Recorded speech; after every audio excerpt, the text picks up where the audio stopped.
Hello viewers, and welcome to yet another live-action commentated match of Warhammer 40,000 Conquest. My name is Mitch, and I am the Hive Tyrant. Today, I'm honored to present you with the very first of a series of 8 separate matches, which together chronicle the events of the 2015 Russian National Championships. Each of these games was sent in to me by a gentleman named Anton Elizarov, and although they don't compose the entirety of that tournament, they'll hopefully nevertheless afford you a bit of a fascinating glimpse into the composition and performance of the Russian meta as a whole.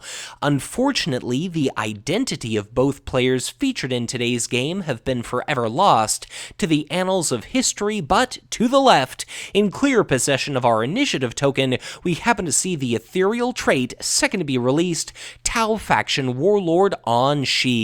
And on the opposite end of the table, we have none other than our original Eldar faction warlord. It's an alternate art version of the exhausting Eldorath Starbane. In assessing our opening lineup of planets, planet number 1 is going to be Barlas, the random card discard planet. Planet number 2 is going to be Planum, and should you win a battle at that planet, you can relocate any one of your non-warlord units to the planet of your choice. Planet number 3 is going to be Iridial, the healing planet, whereas planet number 4 is going to be Yavvarn. When you trigger that battle ability, you force both players to pick an army unit from their hand, put it into play into their HQ without the necessity of paying any requisite cost. Planet number 5 is going to be Aatrox Prime. You either pick an adjacent planet or the enemy HQ, and each enemy unit present at that location is forced to be dealt 1 point of damage. Looks as though we're seeing a somewhat unconventional Aun'shi deck in this match, because our opening deploy action is going to be a copy of the 1-cost support Repair Bay. Whenever you exhaust that support, you either look through your discard pile for a drone or pilot trait card, you put that back on top of your deck, only to subsequently redraw that during some following phase or game round. Aun'shi puts out a couple economy units. We've got a 1-cost, 1 command icon, plus 1 card bonus Void Pirate at planet number 3, and the 0-cost, 2 command icon, 0 attack, 1 hit point limited recon drone positioned at planet number 5. For Eldorath, instead, we see a couple copies of Bloodied Reavers grace the table. We've got one strategically positioned at planet number 2, and we also happen to have one positioned at planet number 5 as well. They both cost 2 resources, have 2 attack, 2 hit points, 1 command icon, and whenever a warlord happens to be present at their same planet, they get an ephemeral +2 attack value boost, bringing them to a maximum or a cap of 4 at that moment. We also happen to see a copy of the limited attachment promotion put onto that Bloodied Reavers at planet number 5, which means Eldorath is going to be able to conveniently trump the 2 command icons associated with that recon drone, and on Aun'shi's side of the table, we've now got a copy of the rather unconventional 3-cost Piranha Hunter, now deployed to planet number 2. It's kind of got garbagey stats for what you're investing in it. It's a 2/2 without any command icons whatsoever, but it does happen to possess the mobile keyword, and as both of our players are deciding where exactly they want to send their warlords, whenever the Piranha Hunter moves from one planet to another, you do derive the bonus of drawing 1 additional card. And at planet number 3, we now see a copy of the 2 command icon Bealtan Guardians, normally a cost of 1 for a 1/1, and it looks as though Eldorath is very nicely positioned to just absolutely wreck Aun'shi in regard to economy. So it's looking as if Eldorath is very well positioned to be winning command at planets number 5, 3, and 2. Barlas is entirely uncontested right now, so it would definitely be a prime location for Eldorath to show up.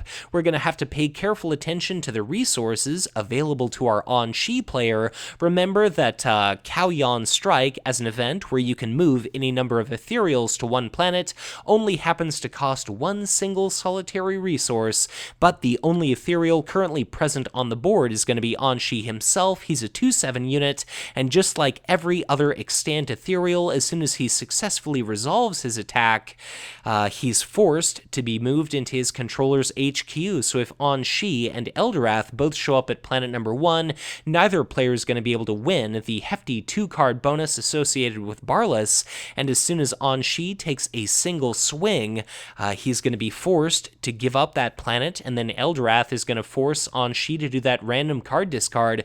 Looks as though both of our warlords do end up showing up to planet number 1, and a little bit hasty there to the left.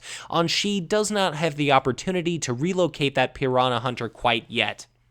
So, planet number 1, no player is going to win that 2-card bonus, but planet number 2, 1 command icon beats the hell out of 0, so that's going to be 1 card and 1 resource to the right for Eldorath. Planet number 3 is going to be plus 1 card for that Bealtan Guardians controlled by Eldorath, nicely shutting off that Void Pirate's plus 1 card bonus.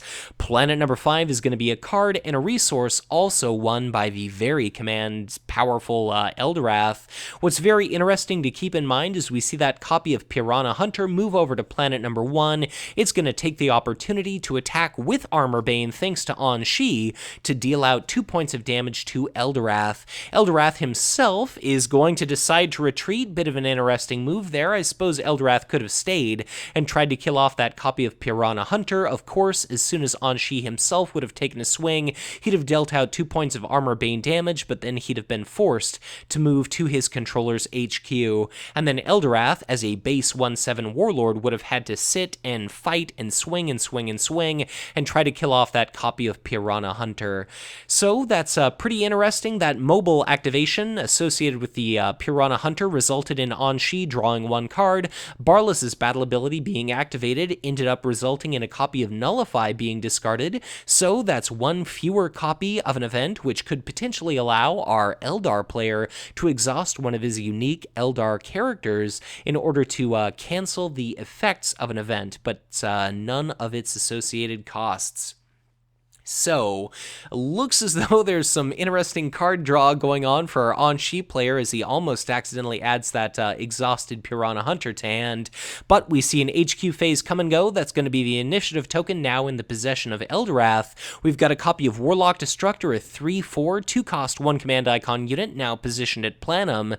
It's got the downside where during the following round's deploy phase, you're forced to invest 1 resource in that unit or otherwise discard it, but it definitely does work while it's on the battlefield, and if it doesn't happen to live long enough for you to pay additional income just to keep it around, then it's just an absolutely monumental bit of value. And our new planet number 5 is going to be the 2-resource bonus Farron, which has a battle ability of allowing you to pick and choose 1 target non-warlord unit. Looks like we've got another copy of Bealtan Guardians now positioned at planet number 5, and much more interesting, we've got a copy of the Viorla Warrior Cadre. It's a 4/3 position at planet number 1, and as soon as an ethereal happens to grace that planet with its, commanding presence, then that unit immediately stands to pick up ranged. And if it's going to be Aun'shi showing up at that planet, that's going to be a 4 attack value ranged Armor Bane keyword, which is going to be just enough to kill off that copy of Warlock Destructor. And then if Aun'shi, like if Eldorath doesn't show up to planet number 1, then if Aun'shi does, he'll snag initiative, and then he played a copy of the 2-cost, 2-attack, 2-hit point, 1 command icon Borkon Recruits. It's basically the Tau faction version of those Bloodied Reavers. When a warlord is present, it's going to be able to attack for 4, and if that warlord happens to be Aun'shi, then it's going to be able to do so Armor Bane. So I'll be very curious to see exactly if Aun'shi shows up at planet number 1, if you kill off that Destructor during ranged, if then you have the Borkon Recruits kill off that Bloodied Reavers, and then Planum is going to afford Aun'shi the opportunity to relocate one of his units. Looks as though Aun'shi himself shows up at planet number 1, Eldorath too shows up at planet number 1. That was really the only play that made sense for Eldorath. Eldorath, of course, uses his ability to exhaust that copy of the Viorla Warrior Cadre. It would be an absolute nightmare to leave that 4/3 unexhausted, and now Eldorath is going to have the opportunity to attack first with that copy of, say, Bloodied Reavers to potentially swing for 4, albeit not Armor Bane, to try and kill off that opposing copy of the 4/2 Borkon Recruits. But at planet number 1, we've got 1 total command icon for our Aun'shi player. That means Eldorath is going to win 1 card, 1 resource at planet number 1. Note, we've got a copy of Wild Rider Squadron, a 3/4 vehicle unit. As a combat action, it can change locations. That's going going to be strategically positioned at planet number 2 so that it can swing over, try to deal out a little bit of damage onto that exhausted Piranha Hunter, or maybe even get in a swing at Aun'shi himself. Planet number 3 is going to be entirely uncontested. Planet number 4 is going to be another card and a resource to the right for Eldorath, and planet number 5 is going to be 2 resources for Eldorath there. Looks as though our opening swing is gonna be indeed that copy of Bloodied Reavers taking a swing at that Borkon Recruits. Looks as though Aun'shi didn't have an Honor Blade, his signature attachment, to discard his shields, so that's gonna be that Borkon Recruits immediately destroyed, and now it's gonna be Aun'shi's opportunity to take a swing. He could go ahead and swing to kill off that copy of Bloodied Reavers, but it looks instead he's trying to push for a bloodying of Eldorath. So Aun'shi bounces back to his HQ. He's now currently exhausted, but another Armorbane swing means that Eldorath himself is currently sitting at only 3 hit points remaining. The Warlock Destructor tries to kill off that copy of the 4/3 Viorla Warrior Cadre, but we see a Kauyon Strike discarded as shields. That means it's only going to be 1 point of damage dealt out to that unit.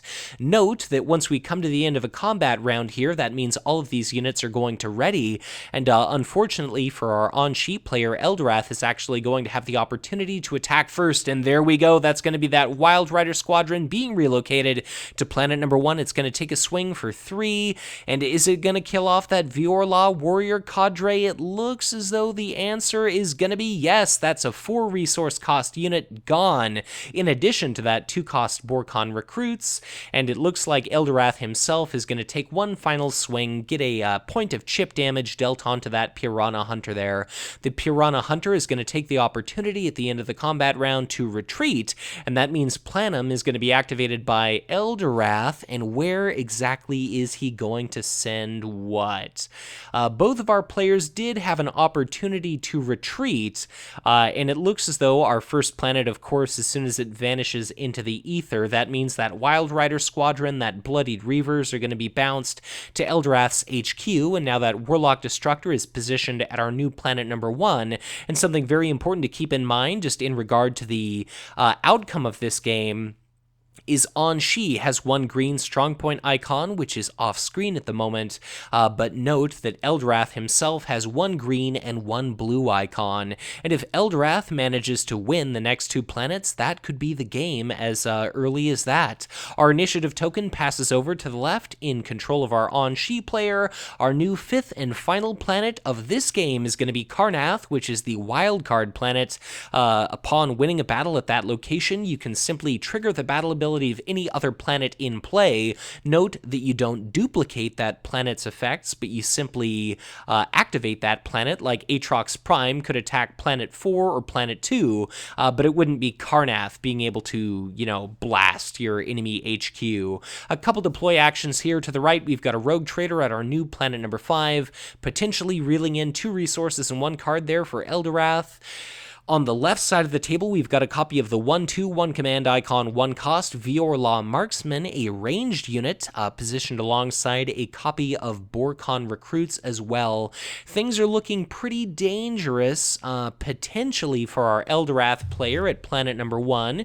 We now have a copy of Spirit Seer Arathal positioned at that planet. Very interesting, unique Eldar faction unit. It's a 2/3. Whenever it's declared as an attacker, you can pull 1 point of damage from another friendly unit at that same planet, but that's not something you necessarily see activated every day. And note that that Warlock Destructor position at planet number 1 is going to be in play for the second round. That means that we had to pay 1 resource just to keep it in play during our deploy phase here.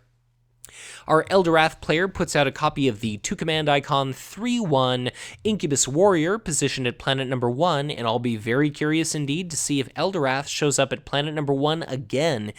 He's very much in jeopardy of being bloodied. Eldorath could go to planet number 2, and then those Wild Rider squadrons could move into position. I think a lot of this is going to have to do with how confident Eldorath is in regard to potentially winning that second planet. Like, note, Eldorath did indeed go to planet number 2. He's setting himself up nicely for a possible victory condition through either blue technology or green strongpoint icons, but Aun'shi shows up at planet number 1, so Aun'shi has the initiative and Aun'shi Aun'shi has a Viorla Marksman, which is going to be able to attack for 1 armor range during ranged and potentially kill off that copy of the Incubus Warrior. Perhaps Eldorath has some gift of Ishas or some Empowers or something to try to bolster his HP, to try to deal with this relentless Aun'shi onslaught, but let's see what, if anything, our Aun'shi player can try to do here. It's looking like that Viorla Marksman is indeed threatening to kill off that copy of the Incubus Warrior. Let's please see that unit exhausted, and thank you very much, sir. So that's going to be 1 shot, 1 kill, thanks to that Marksman. It's already making reasonable value for itself. Looks like Aun'shi is taking a moment to admire the just beautiful unit that is Spirit Seer Aerithal. Definitely not something you see every day, but, Nullify is a thing, and he's another unique character with which to potentially trigger Nullify. The Borkon recruits there are going to be able to take a swing. They're going to be attacking for 4 armor bane. That's going to be a dead Warlock Destructor. And now what exactly are we going to see for our Eldar player? He's got to make it count. Aun'shi himself is still positioned at that planet. Aun'shi is going to be able to attack as a 2/7 unit prior to bouncing into his HQ.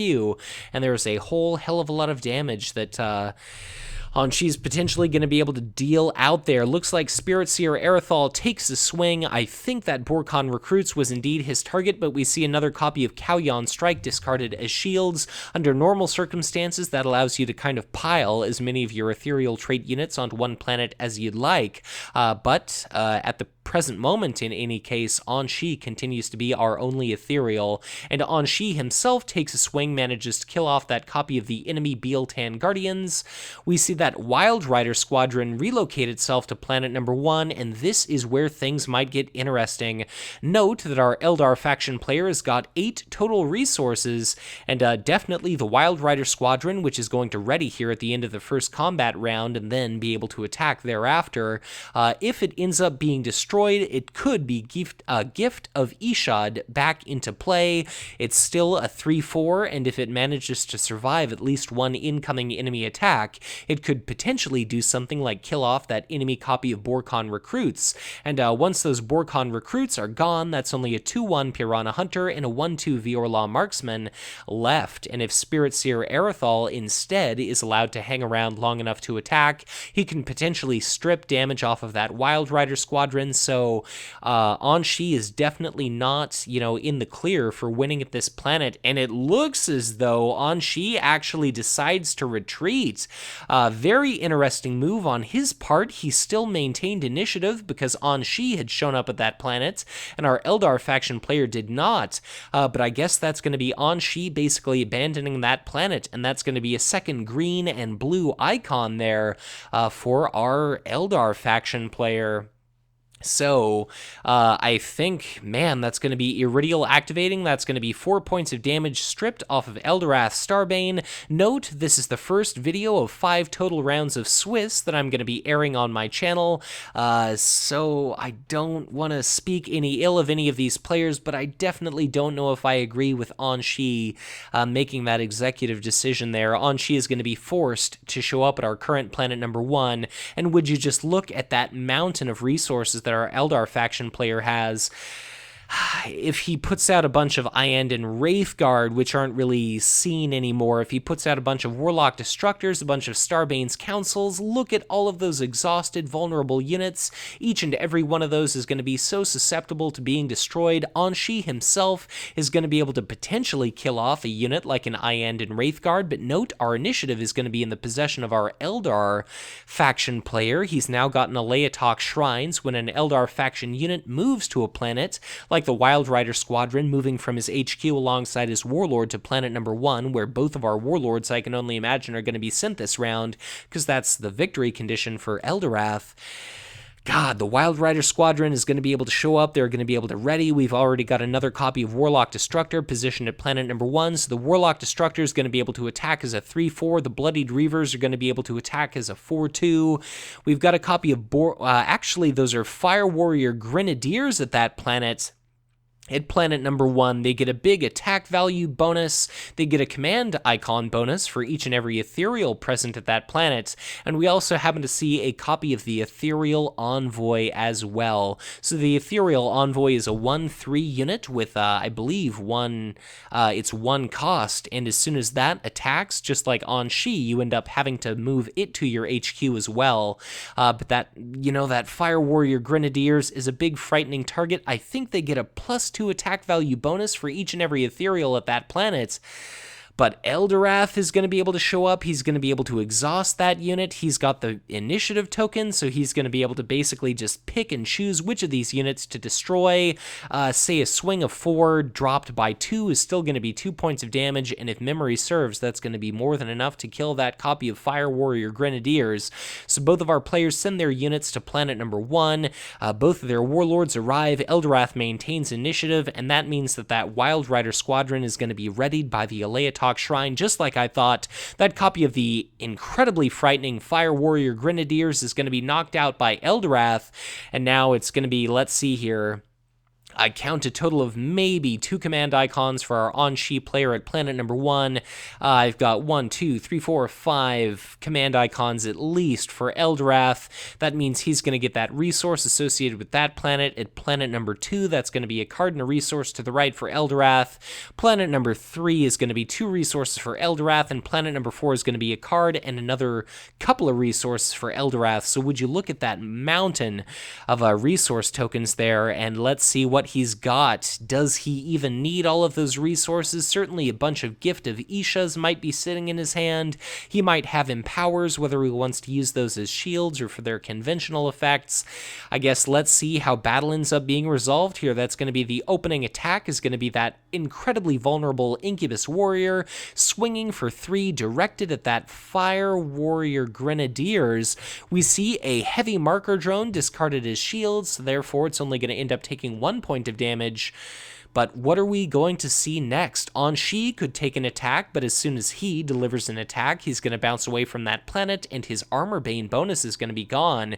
The Ethereal Envoy is only going to be able to attack for 1, albeit Armor Bane, but there are so many units sitting at that planet to potentially deal out damage. Aun'shi uses his attack to kill off that copy of the Bloodied Reavers. All of those Tau faction units immediately lose their Armor Bane keyword. And what else are we going to see? The Warlock Destructor is going to take a swing of 3. Looks like it ends up killing a copy of the 2-cost, 4 attack value, 2 hit point Borkon recruits, and now it's going to be back to Aun'shi. He's got that Ethereal Envoy, which could deal 1 point of damage, but then it's going to be forced to evacuate from that planet. It takes a shot at that Incubus Warrior, but all of a sudden, with the option of shielding, Eldorath simply discards a copy of an unnecessary promotion. He preserves the life of that unit. Spirit Seer Aerithal takes a swing. That's going to be a copy of that Fire Warrior Grenadiers gone, even though it's no longer receiving any kind of command icon or attack value bonus. We see another unit swing. I believe that was the Wild Rider Squadron. That's going to be a dead copy of that Piranha Hunters, and now things are looking all the way bad for Aun'shi. What good can one little Viorla marksman do against such reckless hate as Eldorath is bringing to bear? That's going to be the Incubus Warrior using initiative, taking a swing, killing off that copy of the Viorla marksman. The Void Pirate takes a swing entirely ineffectually. The Wild Rider Squadron deals out the killing blow. Void Pirate is gone. Congratulations. Good game. Very well played by both of our players, but it looks as though this round of Swiss is won by our Eldorath Starbane players, so I wish I knew the identity of the man sitting to the right. If you yourself participated in the 2015 Russian National Championships, perhaps if you were either player featured in this video, be sure to let me know in the comments what your identity is so I can attribute your win to you correctly. But regardless, thank you so much for you, the viewer, for checking out this video. Thank you to Anton Elizarov for providing me with the first of a total 8 matches, providing us with a fascinating bit of a glimpse into the Russian National Championship. But as always, if you enjoyed this video, be sure to hit that like button and subscribe to my channel if you've not done so already, or if you are already subscribed, subscribed. As ever, you're always encouraged to share this content, because the more engagement these videos receive, the more viewers there may be to stumble upon this game, the more individuals stand to be exposed to Conquest, they might give this living card game a try, join our community, and of course, all together, we continue to send the message to Fantasy Flight Games, telling them to continue to support this fantastic product. If at any point you'd like to get in touch with me, I would encourage you to do so through Facebook or on Twitter, and if you'd ever like to support the Hive Tyrant, I would be absolutely honored were you to make a contribution or donation to my Patreon. So once again, thank you so much to Anton for providing me this unique opportunity to feature so many games all taken from the same tournament, but as always, be sure to check back in again soon for much more Conquest LCG content to come.